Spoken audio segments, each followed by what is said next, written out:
Sabe, quando a gente pensa num jogo de xadrez, geralmente a gente associa a experiência a uma expectativa de tipo controle absoluto e precisão matemática. Uhum, com certeza. Você olha para o tabuleiro, vê claramente onde estão todas as peças, entende ali as regras espaciais, né? E sabe que cada movimento seu tem uma consequência visual e imediata. Exatamente. É um sistema fechado e seguro. Você calcula o risco, move o peão e vê o resultado se desenrolar ali, na sua frente. Tudo é super palpável. Pois é, mas agora imagina tentar jogar xadrez num tabuleiro onde, metade das casas está mergulhada em completa escuridão. Nossa, Imagina que o tabuleiro muda estruturalmente dependendo de qual jogador olhou para ele primeiro. E o mais assustador, as peças que você decide ignorar ou deixar para trás hoje, de alguma forma se tornam armadilhas mortais para um segundo jogador que vai assumir a partida amanhã. é uma premissa bem caótica, eu diria. Totalmente. De repente, aquela previsibilidade confortável desaparece e você é jogado no ecossistema do verdadeiro terror psicológico. E então, o nosso foco de debate de hoje é justamente a evolução, as engrenagens mecânicas e o legado do survival horror. E a nossa premissa de discussão é bem direta hoje, né? Muito direta. A premissa é que a versão original de Resident Evil 2, lançada lá em 1998, continua sendo o ápice absoluto da franquia até hoje. E eu defendo que ela supera de forma sistêmica e narrativa, inclusive o seu aclamadíssimo remake de 2019. Olha, é uma posição no mínimo ousada, mas nós vamos mergulhar fundo para entender se as escolhas de design e a genialidade que supostamente nasceram das limitações de hardware de 98 realmente criaram uma experiência insuperável. Exato. Ou se, pelo contrário, e essa é a minha posição aqui, a modernização tecnológica e o design de terror do remake finalmente elevaram aquele conceito original à sua forma mais pura, visceral e definitiva. Bom, eu defendo que o clássico de 1998 não é apenas um produto do seu tempo ou um jogo que envelheceu com charme. Ele é uma obra-prima ímpar de mecânicas causais. O original se sustenta no topo da franquia porque possui uma profundidade sistêmica que o remake, francamente, diluiu para se adequar a padrões modernos. Diluiu. Sim, diluiu. Eu me refiro especificamente ao que eles chamavam de Zapping System. Além disso, as câmeras fixas e os cenários pré-renderizados não eram só restrições chatas de um hardware de 32 bits. Eles eram ferramentas de direção magistrais. A conectividade de causa e efeito entre as campanhas, aliada àquela trilha sonora impecável, forma um ecossistema que a série nunca mais conseguiu replicar. Eu entendo o apelo dessa visão, mas eu argumento que a nostalgia é uma lente super perigosa, sabe? Ela frequentemente cega a gente para uma análise mais rigorosa do que realmente mudou para melhor. O clássico de 98 era, indiscutivelmente, refém das limitações severas do PlayStation original. Ah, mas restrição gera criatividade. Sim, mas o remake de 2019 não dilui a experiência, ele a liberta. Ele substitui aquele medo mais antiquado, que era baseado no ponto cego da câmera, por uma ameaça física tangível e totalmente imprevisível. Com a câmera sobre o ombro, zumbis com uma resiliência assustadora e o sistema de perseguição do Mr. X pelo mapa todo, o remake entrega o verdadeiro terror. É a visão que a equipe de 98 só podia sonhar em criar se tivesse a tecnologia de hoje. Tá, vamos começar dissecando o alicerce desse jogo então, porque é a estrutura narrativa que dita como a ação acontece. O Zapping System do jogo original não era só um truque barato para te fazer jogar de novo. Uhum. Era um feito de precisão mecânica muito impressionante. Quando você jogava a primeira rota, o famoso cenário A, seja com o Leon ou com a Claire, você não estava só passando por uma historinha.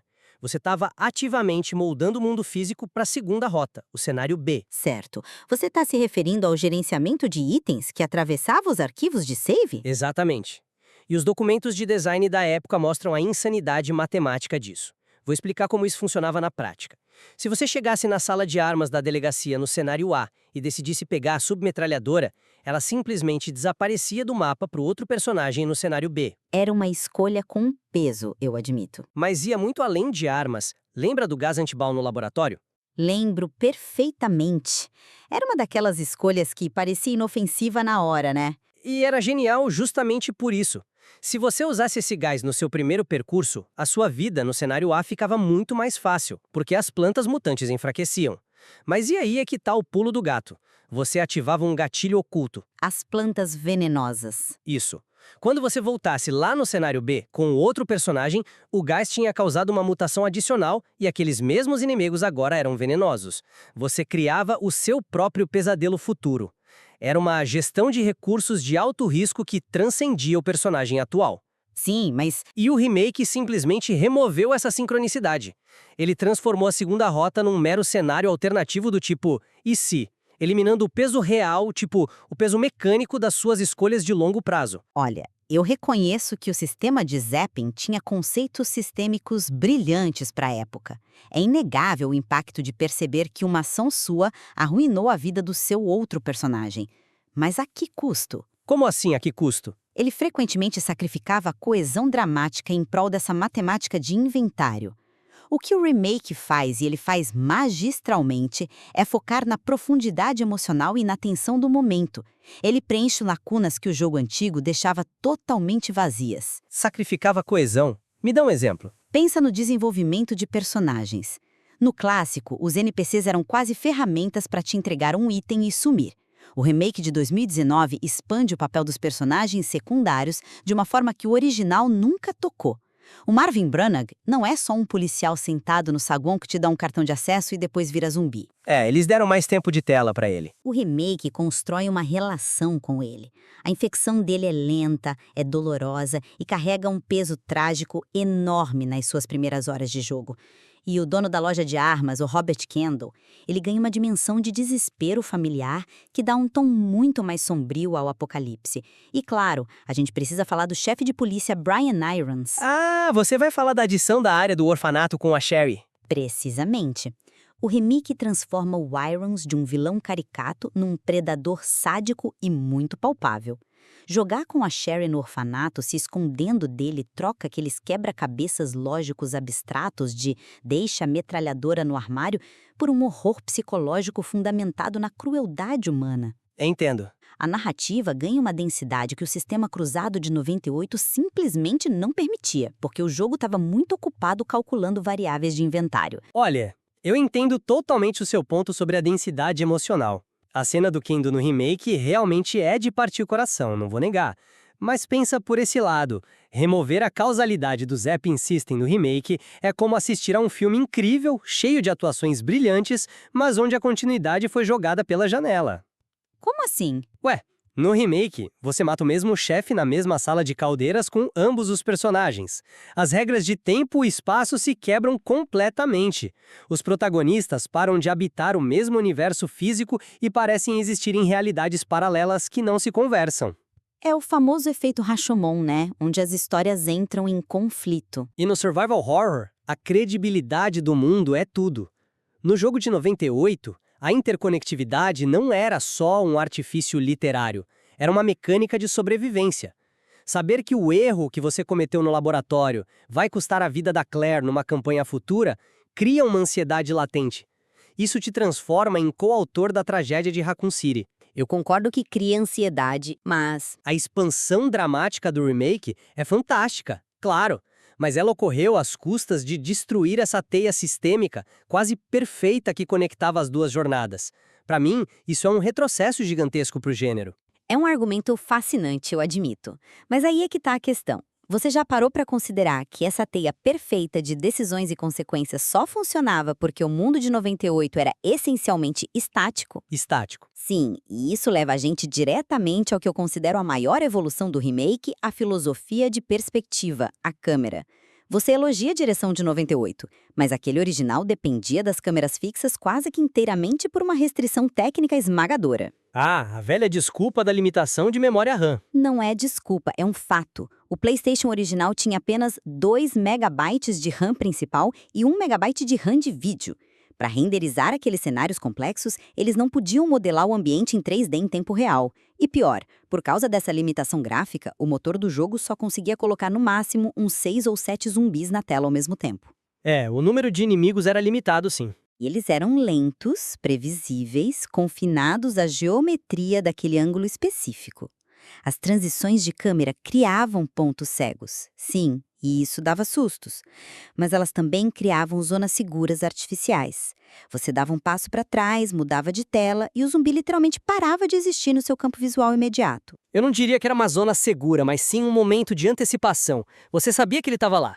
Mas a câmera sobre o ombro do remake moderniza isso de forma letal. O terror não vem mais de uma frustração artificial de não conseguir ver o monstro por causa de um enquadramento ruim. O terror vem da fisicalidade do inimigo. A biologia do monstro se torna o seu problema. Tá, a física do remake é boa. Ter zumbis que sobrevivem a 5, 6 tiros na cabeça de uma pistola 9mm, que tropeçam realisticamente por cima das mesas, que caem pelas escadas tentando te agarrar e, o mais importante, que escancaram as portas para te perseguir. Isso estilhaça completamente aquela falsa sensação de segurança das transições de tela do jogo clássico. O mundo não é mais estático. É um contraste muito forte de design de ameaça, eu concordo com você. Mas, olha, reduzir as câmeras fixas de 98 a uma mera restrição técnica ignora um esforço monumental de direção de arte e cinematografia que aconteceu nos bastidores. A gente tem que lembrar do contexto histórico. A Capcom já tinha um jogo quase pronto, o infame Resident Evil 1.5. Sim, o projeto que eles jogaram no lixo com 70% a 80% concluído. Exatamente. E quando eles recomeçaram do zero, eles não fizeram os cenários pré-renderizados só para economizar memória. A equipe começou a usar supercomputadores, aquelas workstations SGI O2 poderosíssimas. Eram as mesmas usadas para fazer efeitos visuais de Hollywood na época. Nossa, sim, era tecnologia de ponta. Eles precisavam de semanas para renderizar um único fundo de tela do saguão da delegacia. Então, eles optaram por esse visual fotorrealista para ditar meticulosamente o que o jogador deveria ou não ver. Era a essência do cinema do Hitchcock aplicado aos videogames. A manipulação do suspense. Perfeito, era isso. O diretor posicionava a câmera no teto apontando para baixo ou no fim do corredor escondendo a ameaça de propósito. Você não estava lutando contra o controle, você estava sendo manipulado psicologicamente. Ao esconder o monstro, o jogo forçava você a usar a imaginação e principalmente a audição antes da visão. Olha, eu concordo que a estética pré-renderizada era linda e a direção era engenhosa para contornar o problema do hardware, mas a manipulação hitchcockiana perde a força quando a ameaça mecânica não condiz com a tensão visual. O que eu quero dizer é, no original, depois de jogar 2 ou 3 vezes, você decora onde o inimigo está posicionado fora da câmera. Ah, mas isso vale para qualquer jogo. Sim, mas o medo do desconhecido evapora muito rápido e vira só memória muscular. No remake, não importa quantas vezes você jogue, ver um zumbi perfeitamente iluminado no fim de um corredor da delegacia não te traz conforto. O palco é todo seu, a câmera é livre, mas o pavor continua intacto porque a física do combate é incrivelmente punitiva e aleatória. Mas isso vira um jogo de ação. A ameaça não é mais um truque de perspectiva do diretor, é a resiliência brutal de carne podre vindo na sua direção, não importa o quanto você atire. Desculpa, mas eu tenho que discordar totalmente da ideia de que o pavor contínuo do remake é superior. Porque, pra mim, o terror psicológico de antecipação sempre vai superar o estresse mecânico da confrontação. Mesmo quando o monstro não te oferece perigo real? Pensa naquela primeira vez que você entra num corredor do jogo de 98. Você ouve o som molhado de uma garra arranhando o teto. É um leaker, mas por causa da câmera fixa você não consegue ver ele, você só ouve. Isso engaja a sua imaginação e a imaginação do jogador sempre vai renderizar um monstro muito pior do que qualquer motor gráfico. É um truque narrativo poderoso. O remake te dá a câmera livre, o que é ótimo para mirar, claro, mas isso invariavelmente troca o pavor psicológico do que você não pode ver por um estresse puramente tático de tentar acertar a cabeça de um alvo em movimento. É a diferença exata entre um suspense lento de roer as unhas e um filme de ação desesperado. Se o ponto cego da câmera fixa era o que obrigava o jogador a focar nos sons, então a gente precisa falar sobre como o remake utiliza o áudio de forma muito mais agressiva para causar medo. Bom, já que a gente entrou nesse ponto do som, é muito importante lembrar que, quando o design de 98 te cega, o que te sobra é o ouvido. O design de som clássico foi moldado exatamente para suportar o peso da falta de visão. Para quem não é familiarizado com a produção, o trabalho de Foley... Foley. Ah, a gravação de efeitos sonoros práticos. Isso, aquela arte de criar e gravar os efeitos sonoros físicos em estúdio. No original de 98 era um absurdo de bem feito. O som dos passos mudando dependendo do chão, você quer dizer? Sim, você notava perfeitamente o som da sua bota batendo na madeira nobre do saguão, que de repente mudava para o barulho crocante de vidro quebrado perto das janelas, ou aquele eco oco e metálico quando você descia para as passarelas do esgoto. A textura sonora era realmente incrível. Te dava a textura do mundo inteiro. E tudo isso vinha envelopado pela trilha sonora orquestral fantástica dos compositores Masami Ueda e Shusaku Uchiyama. Havia um tom trágico, melancólico, quase épico, sabe? Que dava uma dimensão hollywoodiana ao colapso de Raccoon City. Você se sentia literalmente dentro de um filme catástrofe. Eu não tiro o mérito da composição do Ueda e do Uchiyama. A trilha é histórica e os sons de fole realmente definiam a textura do jogo. Mas olha, eu não compro a ideia de que o design sonoro e a dinâmica de ameaça de 98 se mantêm superiores quando a gente coloca as cartas na mesa e olha para a grande estrela mecânica do jogo de 2019. Lá vem você com o grandalhão. O fator que destrói qualquer resquício de zona segura no remake tem um nome bem específico: Mr. X. O Tyrant. Certo, o gigante de sobretudo. Exatamente ele. Vamos comparar de execução mecânica dele nas duas versões, porque para mim isso define o ápice do survival horror. No clássico de 98, o Mr. X era essencialmente um evento de jump scare muito bem roteirizado. Um evento muito bem roteirizado, exato. Mas ele só aparecia no cenário B, e as entradas dele eram gatilhos fixos de programação. Você pegava um item importante, ele rompia uma parede de tijolos do nada. Você tomava aquele susto gigantesco, seu coração disparava, você corria para a porta da próxima sala, pré-renderizada, e pronto, a perseguição terminava ali. O roteiro guardava de volta na caixa. E no remake ele é solto. Completamente solto. Ele é uma inteligência artificial persistente que vaga livremente pelas alas da delegacia em tempo real, nas duas campanhas. E é aí que o áudio do remake mostra sua verdadeira genialidade. A trilha sonora de 2019 é minimalista, quase ausente em vários momentos. Muitos fãs criticaram isso, inclusive. Disseram que não era tão memorável quanto as melodias de 98. Sim, mas ela é minimalista de propósito. O jogo limpa a paisagem sonora justamente para evidenciar o som mais aterrorizante que um jogador pode ouvir, os passos pesados do Mr. X ecoando a 3 salas de distância. Aquele bum, bum, bum no chão de madeira? Esse mesmo. Você tá tentando resolver o quebra-cabeça das engrenagens na torre do relógio, super concentrado, e de repente o som das botas começa a se aproximar. E a intensidade do áudio te diz exatamente onde ele tá. Se a câmera fixa do clássico era o diretor ditando suspense de forma contida, o Mr. X do remake é a personificação desse suspense solto, sem roteiro e dinâmico. É desesperador, admito. O pavor de ser caçado e ter que pensar para onde correr em tempo real, ouvindo aqueles passos, supera qualquer susto planejado das limitações do PlayStation. Olha, eu tenho que admitir que o pânico que o som dos passos do Mr. X moderno gera é inegável. Tomar um soco dele abrindo a porta da biblioteca no remake me fez pular da cadeira na primeira vez. Mas voltando ao meu ponto central sobre a superioridade da estrutura mecânica de 98. Lá vem. Há um problema grave no design desse Mr. X livre. No jogo original, ele servia a uma função narrativa muito específica dentro do Zapping System. Ele estava lá, apenas no cenário B, porque existia um motivo canônico na linha do tempo para ele ter sido jogado em Raccoon City naquele exato momento. Ele era o contraponto perfeito à ameaça mutante do William Birkin no cenário A. Uma divisão clara de vilões. Exatamente. A limitação técnica forçava a equipe a usar o Mr. X com uma precisão cirúrgica. As aparições dele eram como batidas de um tambor no momento de clímax. Agora, colocar essa IA insistente, perambulando sem parar pelo mapa no remake, desde o começo, tem um efeito colateral bem trágico, banaliza a ameaça com o passar do tempo. Banaliza. Eu não acho que... Banaliza sim.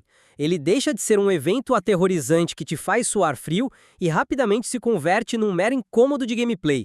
Um obstáculo irritante que te obriga a ficar correndo em círculos em volta de uma mesa no saguão central até que a inteligência artificial dele decida ir para outro corredor. A precisão do original valorizava cada segundo de tela do monstro. A cadência do terror em 98 é matematicamente controlada do início ao fim, sem essas frustrações de um labirinto randômico. Por isso o original é melhor, entende? A cadência do original é mesmo fantástica e super cirúrgica, eu concordo. Mas, Olha, chamar a perseguição orgânica do remake de um mero incômodo subestima profundamente o quão revolucionário é sentir a fisicalidade da opressão num espaço tridimensional realista. É uma questão de gosto entre ação e roteiro. O clássico de 98 foi quem inventou as letras e as palavras desse idioma mecânico, sem sombra de dúvida. Mas o remake pegou esse mesmo vocabulário e o utilizou para escrever o romance definitivo do horror. O que nos traz de forma muito natural a síntese das nossas perspectivas de hoje. Para mim, a minha posição se mantém super sólida, a intrincada estrutura causal do Resident Evil 2 clássico, com toda a genialidade punitiva do Zapping System que a gente debateu aqui, é ímpar. E a câmera fixa. Sim, o domínio da perspectiva através da câmera pré-renderizada e o refinamento orquestral do som são provas de que as restrições forçaram uma criatividade inigualável. O título de 98 se mantém isolado no topo, não como uma peça de museu, de jeito nenhum, mas como uma obra-prima intacta e mecanicamente insuperável. É o auge absoluto de como fazer muito, mas muito mais com menos. E da minha parte, eu sumarizo que o original tem, sem dúvida nenhuma, um lugar sagrado na história do design de jogos. Mas a modernização feita em 2019 representa a execução pura e verdadeira da visão original, finalmente emancipada das barreiras de memória e de processamento.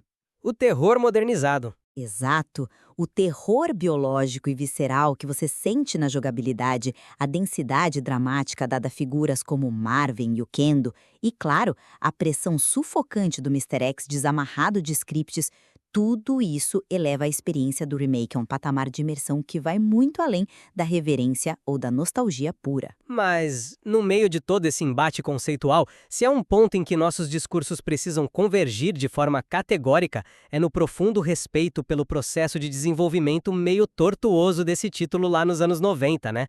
A audácia do Shinji Mikami, do Hideki Kamiya e de toda a equipe diretiva da Capcom é algo que raramente a gente vê hoje na indústria. Ah, você fala sobre o cancelamento do projeto inicial. Sim, imagina o cenário, você tem o Resident Evil 1.5 nas mãos, uma protagonista diferente, a Elsa Walker, uma delegacia de polícia com um visual muito mais moderno e realista, com persianas, vidros transparentes, armaduras corporais.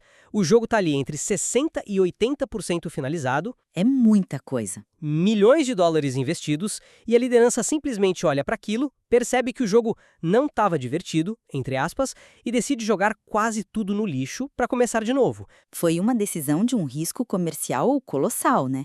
Eles chamaram o roteirista Noboru Sugimura para amarrar a história direito, reconstruíram Raccoon City inteira para ser o epicentro do universo e transformaram a delegacia num museu adaptado. Que é genial. O que explica, né, a arquitetura bizarra e os quebra-cabeças com estátuas gregas. Foi um sacrifício impressionante de tempo e dinheiro em nome da integridade artística e da diversão. E os números provam que o instinto deles estava certo, né?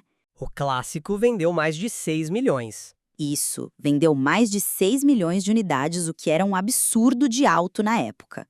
Uma fundação tão sólida e influente que, 20 anos depois, inspirou um remake que sozinho já vendeu quase 17 milhões de cópias. Pouquíssimas obras literárias ou cinematográficas podem se orgulhar de ter duas versões tão formidáveis vivendo simultaneamente no imaginário do público. Com certeza.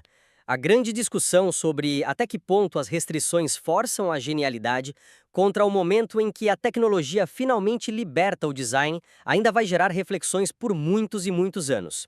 E assim a gente encerra nossa análise por hoje. Lembre-se do nosso tabuleiro de xadrez na completa escuridão que eu falei no início. A metáfora do começo.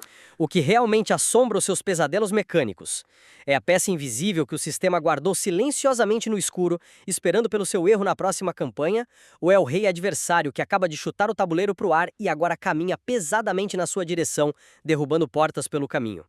Nós deixamos o julgamento final sobre o ápice do survival horror nas mãos de vocês. Um abraço e até o próximo programa.